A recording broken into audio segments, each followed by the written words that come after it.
Então vamos lá? Bom, nas últimas semanas a gente tem visto uma grande queda no Bitcoin, na verdade já nos últimos meses a gente pode considerar ali que ele começou a cair desde abril, e com isso a minha caixa de mensagens tem estado lotada de mensagens com acho que o Bitcoin acabou, é o fim do Bitcoin, não vale mais a pena comprar, não faz sentido, o preço do Bitcoin tende a zero, até porque é uma coisa que não tem um valor específico e não serve para absolutamente nada, e a gente vai conversar um pouquinho sobre isso hoje. Eu vou apresentar alguns pontos sobre isso, vou contar uma historinha para vocês de como que a gente chegou até aqui, para você conseguir entender e tomar a sua decisão da forma mais sensata possível.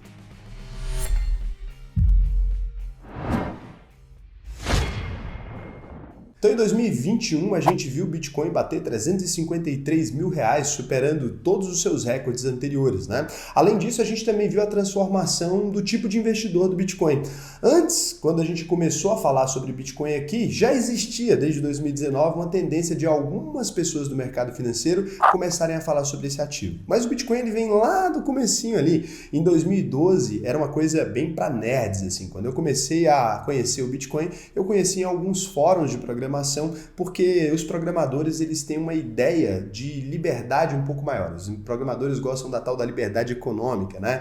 Então aí os programadores são entusiastas, né, do libertarianismo ou do liberalismo, que são filosofias que acreditam na descentralização da economia, onde não exista mais o Banco Central da forma que ele é, uma regulação tão grande do dinheiro quanto existe. Então ele ganhou ali espaço entre essas pessoas que acreditavam um pouquinho mais na liberdade. Com o tempo isso foi mudando, a gente começou a ver um pouquinho mais de pessoas de outras áreas surgindo, um pouco mais de algumas empresinhas aceitando, logo depois começou a surgir alguns cartões e a gente foi vendo evoluir bastante, mas em 2019 para 2020, depois ali da crise do coronavírus, eu acho que a gente viu a maior mudança que já tinha existido no perfil dos investidores do Bitcoin, porque a partir desse ponto, grandes gestores de fundos de investimento, grandes empresas do mercado financeiro tradicional, né? Hoje em dia você consegue investir no Hash 11 pelo Itaú. Então, assim, grandes instituições financeiras começaram a aceitar Bitcoin e os grandes gurus do mercado financeiro, se é que ainda existem grandes gurus, né, em 2021,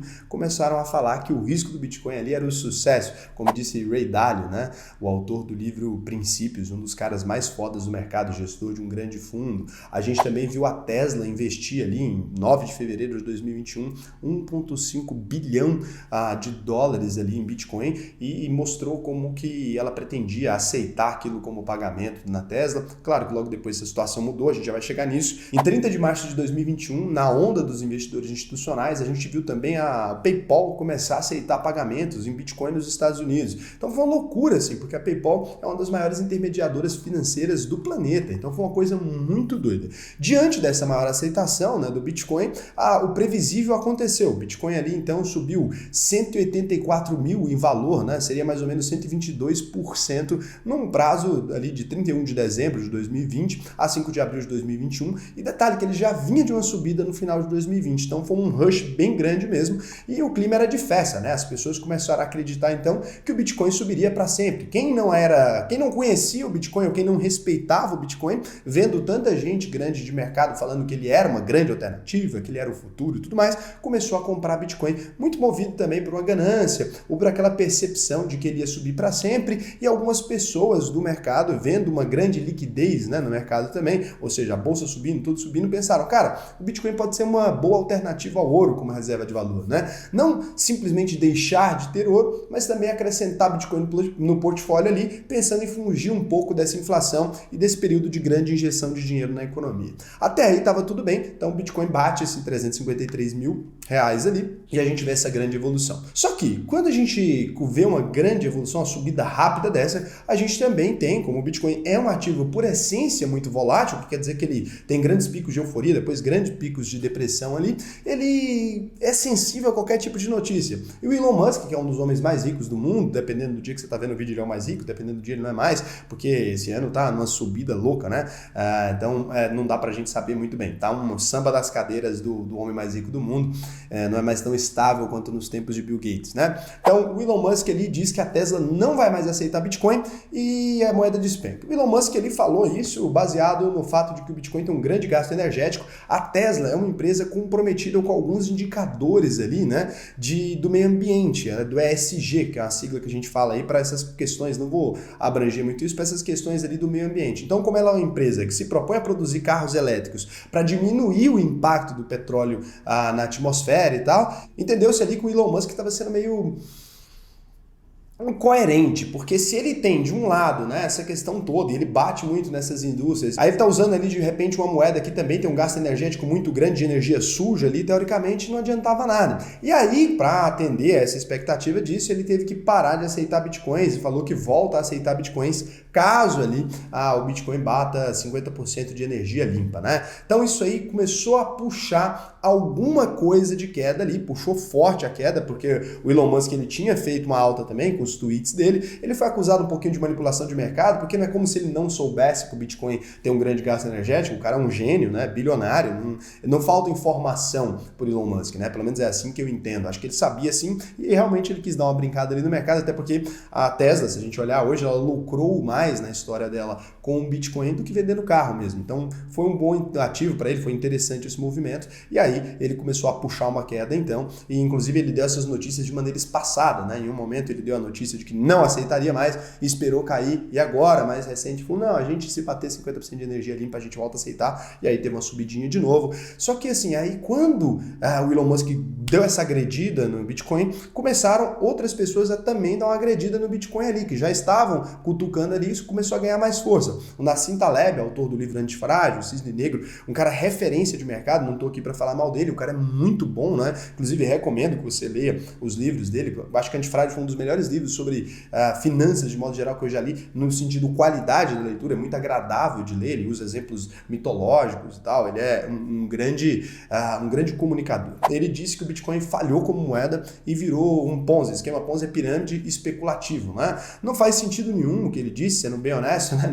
Não me parece muito uma coisa que Nassim Taleb diria, até porque a exposição no Bitcoin é convexa e descentralizada, eu não entendo muito porque ele não gosta do Bitcoin, já tentei ler os argumentos dele, achei meio incoerentes, mas isso prejudica o Bitcoin ali, porque o Nassim Taleb é uma referência no mercado. Aí, para acabar de vez com esse clima de euforia que a gente estava ali, agora em junho, né, a China proibiu os bancos e o Alipay de usarem Bitcoin. Aí o valor da moeda despencou mais um pouco fortemente ali, porque era muito importante. A China é onde está o maior número de mineradores e tudo, e a China falar que vai proibir isso, obriga a mineração a sair da China, então cria um movimento de instabilidade no momento para o Bitcoin aqui. A China de fato está criando ali o Yuan digital, ela não quer isso, nenhum governo quer que o Bitcoin seja uma moeda completamente livre. A maioria dos governos não tem essa tendência, porque imprimir dinheiro, injetar dinheiro na economia é um dos maiores poderes que o Estado tem para fazer você pagar mais imposto indiretamente. A inflação é um recurso que os governos utilizam ali para tomar dinheiro da população, principalmente da população mais pobre, que eles criam dinheiro ali, desvalorizam o seu dinheiro e você acaba perdendo dinheiro ali indiretamente. A gente pode ver grandes exemplos de países fazendo isso, a Argentina tem feito isso, o Brasil tem uma grande perda aí, né? A gente teve 30 e poucos % de perda de poder de compra em 2020 do real. Então é uma coisa que os países utilizam com frequência, é uma ferramenta importante para o controle ali da população e os países não querem muito essa liberdade para a economia, principalmente a China ali, que tem um modelo de governo bem autoritário e tal, então eles não querem isso de maneira nenhuma. Começaram finalmente a se preocupar com esse problema, estava tendo uma grande adoção do Bitcoin, eles começaram a se preocupar com esse problema, e aí com isso, aquela euforia inicial que tinha puxado ali o Bitcoin, ela deu lugar a uma histeria coletiva e uma venda massiva ali do Bitcoin, e aí as manchetes, né, Bitcoin morreu, sei que lá, e o Bitcoin já passou por diversas vezes por esse mesmo fenômeno, alta, depressão, e é um movimento normal de mercado, só que o Bitcoin chegou então a perder 51,80% do seu valor de compra do dia 14 de abril a 27 de junho. Daí você imagina o coquetel perfeito, né? Um monte de gente que não conhecia a moeda começa a conhecer ele pega ali uma grande evolução daquele ativo, às vezes uma pessoa que veio do mercado de bolsa de valores, uma pessoa que veio de uma renda fixa, uma pessoa que veio do mercado mais tradicional, ela se depara com um ativo que cai 51% de uma vez e, claro, para essas pessoas isso aqui é o fim do mundo, né? O Bitcoin não faz mais muito sentido ali a partir do momento que a pessoa desespera, ela não entende o que está acontecendo, um ativo que sobe de maneira muito violenta e que cai de maneira muito violenta. Para quem já é do Bitcoin há mais tempo, gente, eu vou ser bem honesto para vocês, é uma coisa assim meio indiferente, né? Para quem está aqui no canal há mais tempo, por exemplo, a gente já viveu várias experiências dessa. Quem está aqui lá desde o começo chegou a comprar Bitcoin a 33 mil, vou botar aqui, né? Eu cheguei a comprar aqui a 33, a 60 mil. Então, para mim, a 170 mil eu ainda considero uma alta do Bitcoin, sendo bem honesto. Então, tanto é que se a gente olhar nesses últimos meses agora, a gente fala, caiu 51,80%, mas se a gente faz uma observação do dia 31 de dezembro para cá, a gente está com alta ainda de 13% no ano, né? Que é uma alta bem relevante. Mas é isso, o Bitcoin é um ativo muito volátil. E aí, nesse momento aqui, as pessoas falam, cara, é o fim do Bitcoin? Chegou a hora de vender? Cara, acho que eu fui bem coerente aqui na construção da narrativa, então vocês já devem imaginar a minha resposta, mas assim, a primeira coisa que a gente precisa entender é o porquê que você tem Bitcoin, porque é uma coisa que eu não entendo, às vezes a pessoa me fala que tem Bitcoin por nada. Se você tem Bitcoin ali porque ele estava subindo e você falou, cara, eu vou surfar numa onda de alta ali, pô, então para você sim, o Bitcoin morreu, né? Você é trader, sei lá o que você era, nem trader faz isso. Simplesmente que viu um indicador subindo ali e fala, vou comprar esse negócio que está subindo. Se você é uma pessoa aleatória que estava no Bitcoin porque viu ele subir, cara, para você nunca fez sentido e faz talvez menos sentido agora, porque começou a cair. Então, se você estava investindo em Bitcoin só porque estava subindo, não faz sentido nenhum. Agora, vamos para quem investe em Bitcoin por algumas razões ali. O Bitcoin tem alguns fundamentos. A gente não pode chamar especificamente de fundamentos, mas a gente pode especificar da construção dele, que é o que me faz ter Bitcoin ali. Vamos ver quantos desses fundamentos principais ali, eu poderia citar centenas de razões pelas quais eu tenho Bitcoin, mas vamos ver quantos desses fundamentos dele continuam ativos. Então, o Bitcoin é descentralizado, número 1, ele continua sendo, ou seja, sem instituição reguladora. Se você tem um dinheiro aqui agora, se eu quiser transferir 100 mil reais para você, da minha conta do Bradesco, do Itaú, do Banco do Brasil ali para você agora, eu precisaria ligar no meu gerente, conversar um monte de coisa. Se eu quiser te transferir 3 Bitcoins aí, que seria muito mais do que isso, né? Quase 600 mil reais ali, 500 mil e pouco, eu poderia fazer isso com a maior tranquilidade do mundo, e não teríamos nenhum problema. Eu posso fazer isso em menos de 10 minutos, 20 minutos aqui, consigo te transferir esse dinheiro agora, então ele continua sendo descentralizado, ele não depende de nenhuma entidade reguladora, ninguém precisa aceitar que essa transferência nossa aconteça, eu consigo te transferir meus Bitcoins agora. Ele continua sendo descentralizado? Cara, continua. Muita gente defende, mas agora tá havendo as corretoras, e as corretoras têm uma série de critérios. Sim, isso para comprar na corretora, mas o Bitcoin ele pode ser negociado de uma pessoa para outra, aqui de um wallet para outra, sem nenhum intermediador, né? Você poderia pagar a pessoa ali em alguma coisa, um objeto, e transferir esses Bitcoins. Isso é imutável, isso não vai deixar de existir, né? Porque quanto mais desativas, as pessoas se perguntam, né? Se desativar os mineradores, mais vai subir o prêmio para fazer essa transferência acontecer. Então, não é nenhum problema. A gente não tem ainda uma situação de apagão de mineradores ali, pelo menos não por enquanto tiver também a recompensa de história. Então, continua descentralizado. Para mim, perfeito.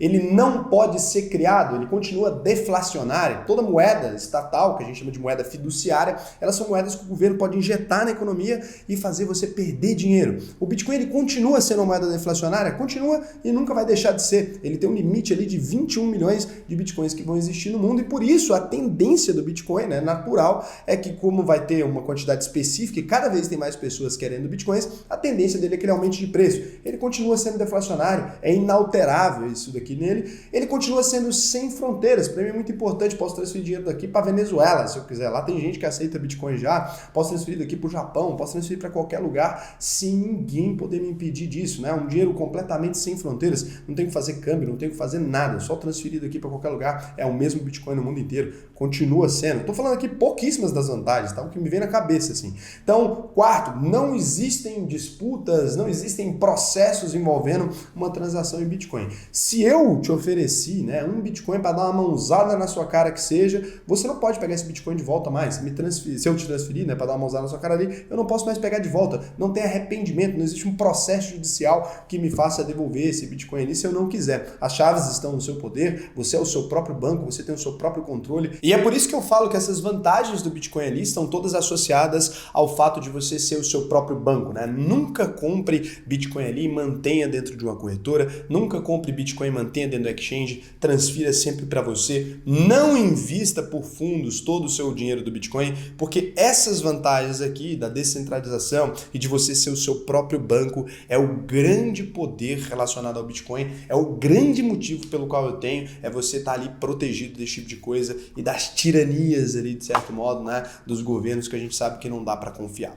Então, nesse caso, se a gente observar o que tem acontecido até agora, os indicadores do Bitcoin, inclusive, melhoraram. Se a gente olha para a história do Bitcoin, lá em 2012, ali, por exemplo, o Bitcoin era utilizado em alguns fóruns ali por pequenos programadores. De repente, alguns pequenos comércios começam a aceitar, de repente, algumas pequenas pessoas começam a fundar pequenas empresas de crédito ali, utilizando o Bitcoin, cartão de crédito, os caixinhas eletrônicos. De repente, o Bitcoin começa a ser aceito por algumas empresas um pouquinho maiores como forma de pagamento, de repente o Bitcoin começa a sei lá o que, e de repente o Bitcoin agora é uma coisa oferecida em qualquer instituição, inclusive hoje no Itaú você consegue investir no fundo de Bitcoin, na XP você consegue, no mundo lá fora você teve um IPO de uma empresa relacionada a Bitcoin, está na Bolsa de Valores. Então o Bitcoin ele começou muito pequeno e agora pela primeira vez um pequeno país começou a utilizar o Bitcoin. El Salvador é um país com 6 milhões de habitantes, os caras estão aceitando aí Bitcoin então como moeda oficial, né? Inclusive isso deve melhorar muito o mercado, daqui a pouco as exchanges devem começar a migrar para lá, algumas, para a gente poder negociar isso talvez sem impostos, porque El Salvador adotou como moeda, e aí você fala, é um país de 6 milhões de habitantes. Exato, mas olhando o retrospecto lá da fundação do Bitcoin como um manifesto pela liberdade do Satoshi Nakamoto, que ninguém sabe quem é, até chegar até aqui, o Bitcoin ele foi muitas vezes considerado morto, considerado inútil, e ele simplesmente continuou crescendo. Para os faladores aí, não mudou absolutamente nada, né? E aí a grande conclusão que fica que é, o Bitcoin ele tem sido mais aceito por uma questão muito simples. A gente tem visto aí nas últimas crises, né? Eu falei sobre isso lá no fim do dólar, a gente tem visto nas últimas crises uma injeção de dinheiro cada vez mais massiva na economia. A gente assistiu o dólar fazer isso, né? Os Estados Unidos fazerem isso em 2008, a gente viu a Europa fazendo isso sempre também, e agora em 2020, na nova crise, a gente vê essa impressão de dinheiro que a gente sabe que culmina na inflação, numa perda de poder de compra e numa economia cada vez menos robusta ali. A gente tem visto que a economia tem se deteriorado, isso inclusive é um ponto de discussão, né, no Fórum Econômico Mundial mais recente, porque esse negócio do quantitative easing, essa coisa, eu já expliquei nesse vídeo eu vou deixar aqui em cima, por isso que eu não estou entrando nisso, é uma coisa que vai ter problemas, e por isso países como El Salvador e países menores ali, que são os mais impactados por essa impressão do dólar, utilizam o dólar como reserva de valor, utilizam o dólar no dia a dia, eles precisam de uma outra solução, e pode ser que sim, pode ser que o Bitcoin seja essa solução que essas pessoas estão procurando, e pode ser que não só El Salvador comece a fazer isso, como grandes bilionários também comecem, como já tem feito, né? E a gente possa ver ali uma evolução, uma melhoria nessa estrutura. Então é assim que eu acredito que vai acontecer, então eu acredito muito, muito, muito mesmo no futuro do Bitcoin, acredito que ele vai ser cada vez mais adotado e que faz sentido. Agora aqui vem a conclusão de tudo isso aqui, né? Se 3 meses atrás você estava querendo comprar Bitcoin ali, no pico da euforia, quando ele bateu 373 mil reais ali, né? Quando estava no pico em dólar, estava no pico em qualquer coisa, você fala assim, caralho, eu queria muito ter Bitcoin. Aí agora, no momento que ele está o preço mais barato, você vê o mesmo ativo com a melhoria nos fundamentos, com mais gente aceitando, com mais empresas, com um amadurecimento muito maior de mercado, você fala, porra, agora é perigoso. Agora é perigoso. Cara, você estava comprando isso pelo dobro do preço, né? Um ativo ali que para você é uma coisa que você não entendia muito bem, estava acontecendo ali, você estava pagando o dobro do preço. Agora, pela metade do preço, você fala que está caro. Você tem que tomar muito cuidado com esse tipo de viés, essa vontade que você tem internalizada de perder dinheiro, porque senão você realmente vai conseguir atingir o seu objetivo, que é perder dinheiro, né? Comprar coisa porque está subindo e acreditar que isso vai subir para frente é uma tolice, é coisa de quem não sabe o que está fazendo e você não deveria jamais fazer isso. Então, mantenha-se, se você gosta dos fundamentos do Bitcoin, se você acha que é interessante, mantenha um limite de exposição que você quer ter naquele tipo de ativo. Fala, pô, eu vou colocar X% aqui, se isso se multiplicar tudo bem, se não se multiplicar eu perdi. Entenda que é um ativo volátil, não fica com essa coisa, ai, sei que lá, vacilou, oscilou. Cara, para de olhar isso. E daí? Você está investindo nisso porque você acredita ali nos fundamentos, né, ou na tecnologia tecnologia associada àquele ativo e não por causa do preço. Se você investe em qualquer coisa por conta do preço, a sua tendência é perder dinheiro, não faz sentido, né? Você nunca vai conseguir acertar os picos de euforia e investir em alguma coisa que cresça eternamente. Todo ativo, né, que está exposto ali ao livre mercado, ele oscila. Não tem como, tá? Então nada que você investir vai ser assim, e aí você tem que utilizar o seu cérebro, já que você não é um babuíno, você tem que utilizar o seu cérebro ali para entender e não se deixar levar pelo momento, né, de depressão ou de euforia, investir sempre de maneira consciente, no momento que você acha que faz sentido, no momento que a coisa melhorou ou que a coisa de fato piorou, fundamentalmente. Eu acredito, né, que o Bitcoin melhorou os fundamentos, acredito que ele está cada vez mais sólido, cada vez mais aceito, virtude de IPO, sei que lá, ele já faz parte da estrutura, hoje dificilmente os governos mundiais conseguiriam proibir, só um país realmente como a China ali, que é uma coisa meio que não tem problema, a China proíbe o WhatsApp, a China proíbe o Instagram, a China proíbe o Google, então assim, a China não tem problema com proibir coisas, né? Agora um país livre, democrático, ou um país realmente que acredita no mínimo da liberdade individual, ele não tem como fazer esse tipo de coisa, pelo menos não no meu ponto de vista. Faria o quê? Fecharia o IPO da empresa de repente, né? É meio louco isso, seria muito arbitrário, então não faz muito sentido. E é aquela, se o Bitcoin der certo, ele dá muito certo, se der errado, você perde o valor que você investiu ali, tem que saber disso também, tem que ter essa consciência, porque se você achar que isso aqui é uma indicação de compra, você está sendo tolo, eu tô aqui tentando esclarecer para te ajudar a entender. Então, na minha opinião, é isso, pau, fechou esse assunto aqui, não é fim do Bitcoin porcaria nenhuma. Para mim, se você gostava de Bitcoin antes, tá aí na hora de comprar e não na hora de vender. Se você não gostava, já tinha que ter vendido, tá errado, já ditei isso aí em carteira. E é isso. Agora é o seguinte, eu quero a sua opinião. Você acha que o Bitcoin ainda tem muito espaço para crescer? Você é mais partidário do Raul? Ou você acha mais na cinta leve? Essa porra não vale nada? Comenta aqui para mim que eu quero saber a sua opinião acerca desse tipo de coisa. E o seguinte, cara, se você quiser aprender a investir de verdade, não ficar refém, né, de storytelling, de historinha de sei lá quem, para você realmente se sentir livre, entender o que você está fazendo com o seu dinheiro, eu tenho uma escola de formação de investidores, a gente já está organizando a próxima turma, você pode clicar aqui embaixo, já fazer sua matrícula, vocês sabem como é, esgota muito rápido, então falta uma turma para daqui 2 meses, acredito, já estamos esgotando, pode clicar aqui, ver se tem ali, você tem um perfil para entrar na escola, ver se faz sentido para você, responde o questionário lá com o maior carinho do mundo, e aí quem sabe você possa aí aprender comigo, vou te ensinar aí e vai ser super legal. Então te espero lá dentro e quero aí a sua opinião e claro, inscreve no canal, porque vídeo igual esse aqui você não vai achar fácil não. Beijão, até o próximo vídeo.